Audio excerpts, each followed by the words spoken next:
Good morning, I am Praram Vadahal. Let's begin with the main stories.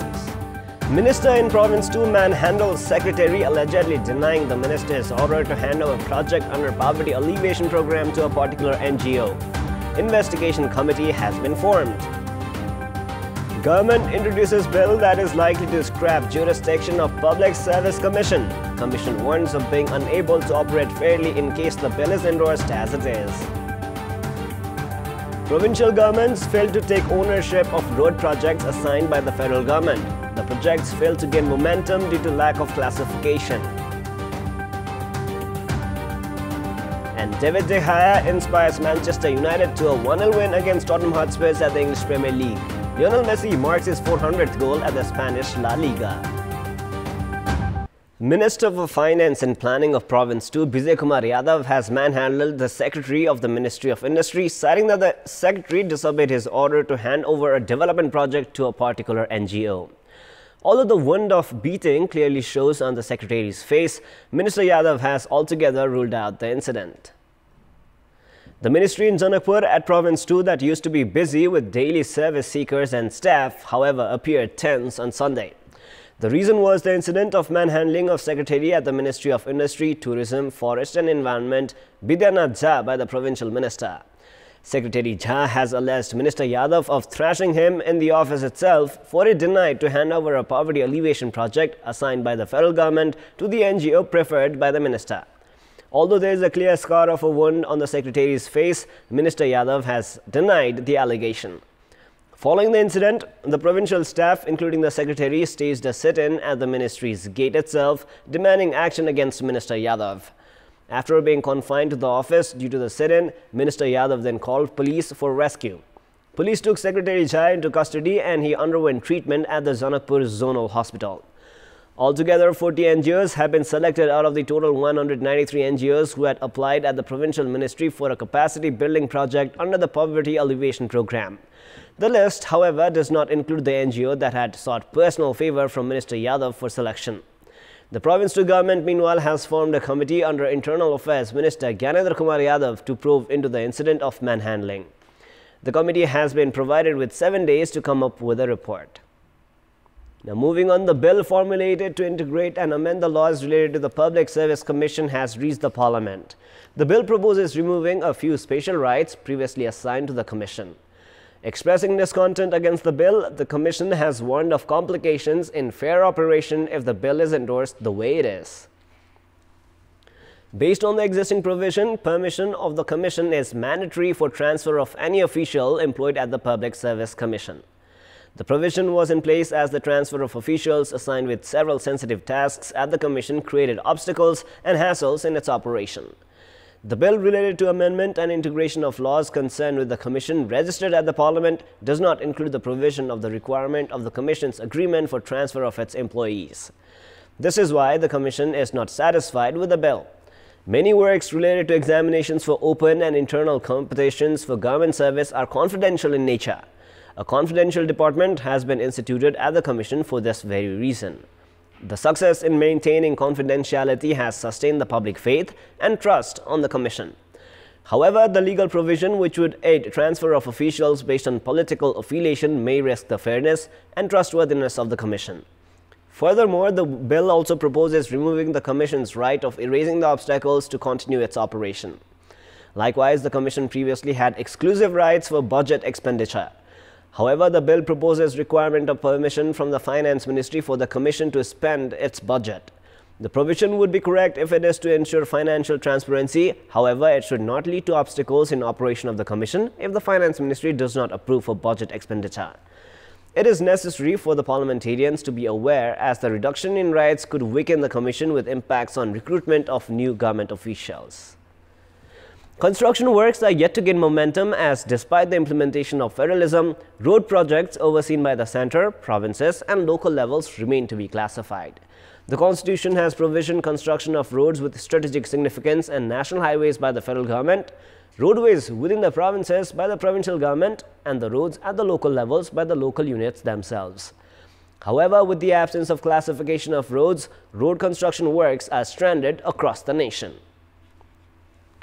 Despite no issues in classification of roads in terms of policies, construction of roads are yet to gain momentum because of confusion at implementation level. With the assignment of multi-year contracts to local levels by the federal government, provincial governments have hesitated in shouldering the responsibility, citing the lack of adequate budget. This has affected the construction of roads almost everywhere in the country. Around 26 billion rupees is required to complete the multi-year projects that have been transferred to the local levels by the units under the Department of Roads. However, the federal ministry has allocated only 7 billion rupees for this year. Construction works have remained stranded because of the handover of the projects at 3 levels of the government and issues in classification of the roads. Likewise, despite the preparations to assign around 25,000 kilometers of road previously managed by the Department of Local Infrastructure and Department of Roads to the provincial governments, lack of adequate budget is a major issue. Experts have opined that investment requirement is likely to increase, while negative long-term impacts are to be seen in development because of these complications in road projects that are considered as the backbone for development. The total length of blacktopped, gravelled and ungraveled road measures at 84,000 kilometers across Nepal. At a time when development projects have been mired in irregularities because of the delay from contractors, lacks on the part of the federal government in classification of roads and their handover has become another reason for lack of direction for development. Lawmakers in Province 2 have also been found of receiving the amount for house rent despite having their own houses.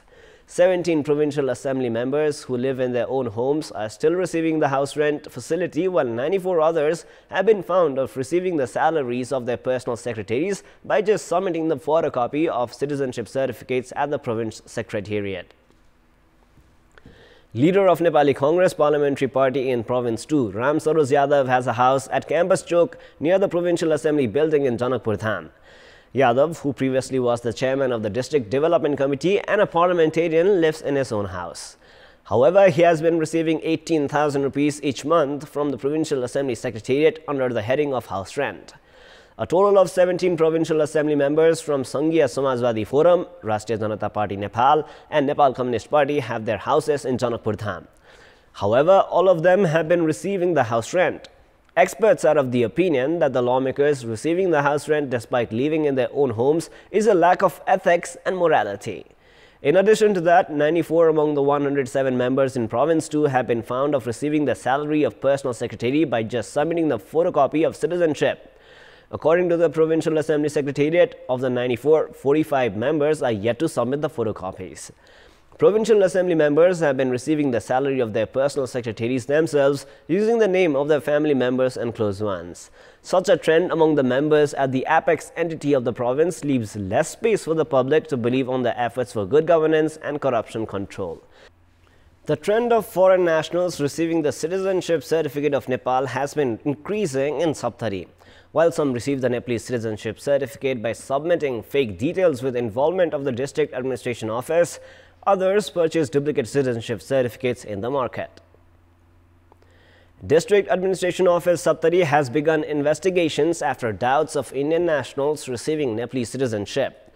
The administration has begun investigations after a complaint was filed regarding Gangadhar Yadav and 7 of his family members from Gogadia of Bihar received Nepal citizenship.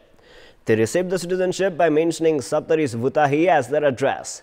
This is just one example of distribution of Nepalese citizenship by presenting fake information with the involvement of the staff at the District Administration Office.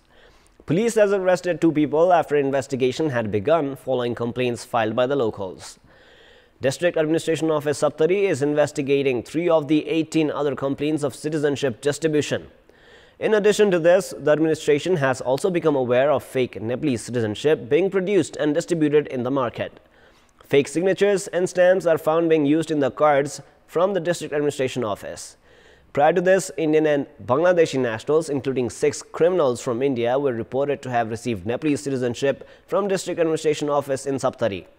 Involvement of staff from District Administration Office, along with those deployed at the local levels and the elected public representatives, has been found in the foreign nationals receiving the citizenship certificate of Nepal. It is necessary to take actions against those providing Nepalese citizenship with fake details. Furthermore, the administration must also pay serious attention towards easing access for Nepalese nationals to receive their citizenship certificates. With the nearing Magi festival, Tharu communities in Western Nepal are enjoying various programs that reflect their culture, art and traditions. These programs and festivals aid in conservation and promotion of culture of Tharu community.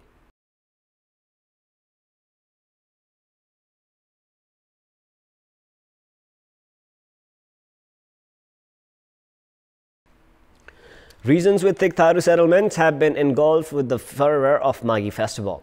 According to Tharu communities, songs sang during Magi are called Thamar, while the dances performed are Maghota.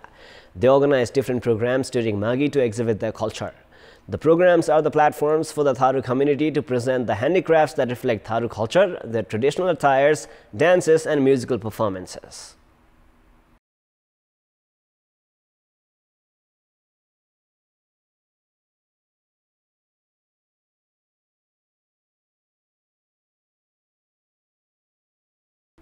The Tharu festival has not just helped in promoting the traditional culture but has also made the new generation aware about their own way of lifestyle.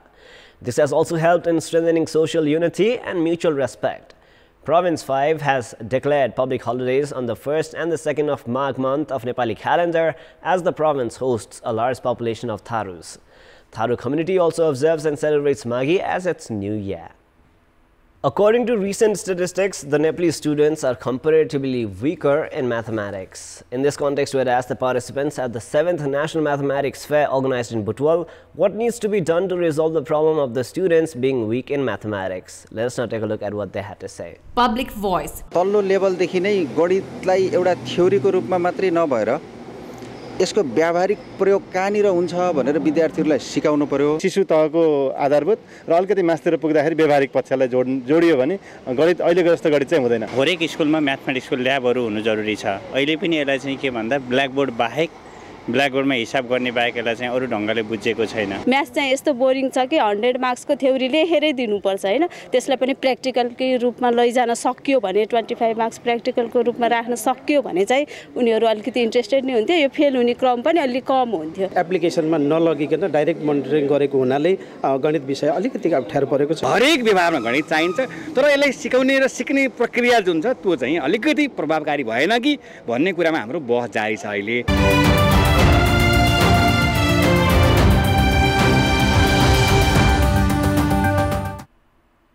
It is now time for our segment Public Pulse, where you text us with your opinion. Public Pulse. The question is, what do you term the thrashing of secretary by a minister in Province 2? Your options are A. Anarchic practice, B. Arrogance of power, and C. Disrespecting the law. The voting is on. You can type NEWS, select your option A, B or C and then send it to 34001 to share your opinion with us. With this, let's move on to the sports news. Sports news. Manchester United have secured a 1-0 win against Tottenham Hotspurs at the English Premier League. Spanish goalkeeper David De Gea was instrumental for Manchester United in the enthralling and competitive match played at Wembley last night. Marcus Rashford scored the only goal of the match as he converted a Paul Pogba assist in the 44th minute. Despite numerous attacks from Tottenham in the second half, De Gea was firm as a wall as he made a string of impressive saves. Tottenham Hotspurs had 21 shots on target but failed to find the net. It was Manchester United's 6th successive win under caretaker manager Ole Gunnar Solskjaer. Following the loss, Tottenham are 9 points behind league leaders Liverpool. Mauricio Pochettino's side is placed third in the EPL table with 48 points from 22 matches, while second-placed Manchester City have 50 points with a game in hand. Manchester United are placed 6th with 41 points. In another match played last night, Everton brushed aside Bournemouth 2-0.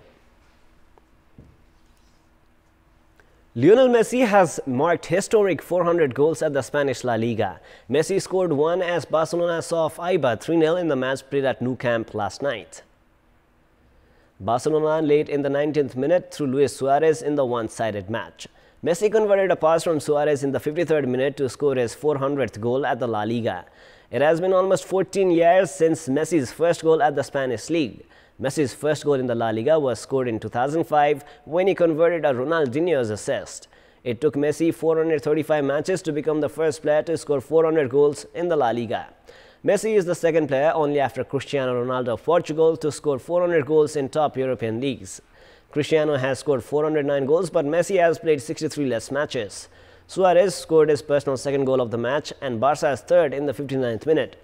With the win, Barcelona have a 5-point lead at the top of the La Liga table.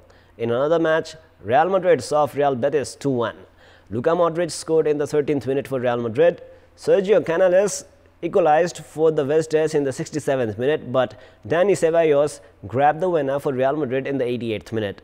Real Madrid are placed 4th in the table but are 9 points behind the leaders Barcelona. Barcelona currently lead the table with 43 points from 19 matches. Atletico Madrid saw off Levante 1-0 and are placed 2nd in the table with 38 points. Sevilla are 3rd with 33 points, while Real Madrid are 4th also with 33 points. Martyrs Memorial A-Division League champions Manang Marsangdi club have crashed out from the quarter-final round of Kantipur Gold Cup. Manang Marsangdi were stunned 1-0 by Nepal Police Club in the match played at Dhangadi Stadium.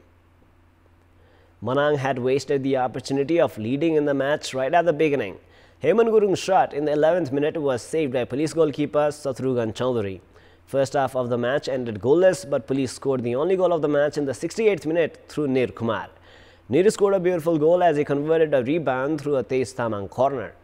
Abdul Karim's 80th minute strike ricocheted off the bar. With the win, Police avenged the loss against Manang in the A-Division League. Manang had secured a 1-0 win against Police at the league. Chassel takes on 3-star at the Kantipur Gold Cup fixture slated for today. Moving on, women's national football team is to play at least 2 friendlies before the SAF Championship. All Nepal Football Association ANFA has said that the friendlies are scheduled for the last week of February. The SAF Championship is scheduled to begin on the 12th of March in Biratnagar. Nepal is placed in Group A alongside Bangladesh, Bhutan and Pakistan, while Group B features India, Maldives and Sri Lanka. Team Nepal takes on Pakistan in the first match. Nepal has never won the SAF Championship. The Nepalese team is currently under a close camp training with the objective of winning the title in front of the home crowd. The women's team is being coached by Hari Khadka.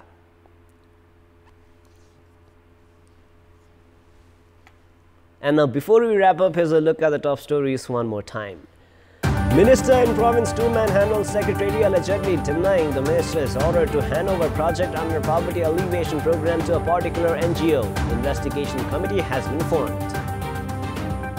Government introduces bill that is likely to scrap jurisdiction of Public Service Commission. Commission warns of being unable to operate fairly in case the bill is endorsed the way it is. Provincial governments failed to take ownership of road projects assigned by the federal government. The projects failed to gain momentum due to lack of classification. And David De Gea inspires Manchester United to a 1-0 win against Tottenham Hotspur at the English Premier League. Lionel Messi marks his 400th goal at the Spanish La Liga. That is all for the moment. Our next English bulletin will air at 11 a.m. Keep watching Kantipur Television SD for more news and entertainment. Thank you for watching. Have a great day ahead.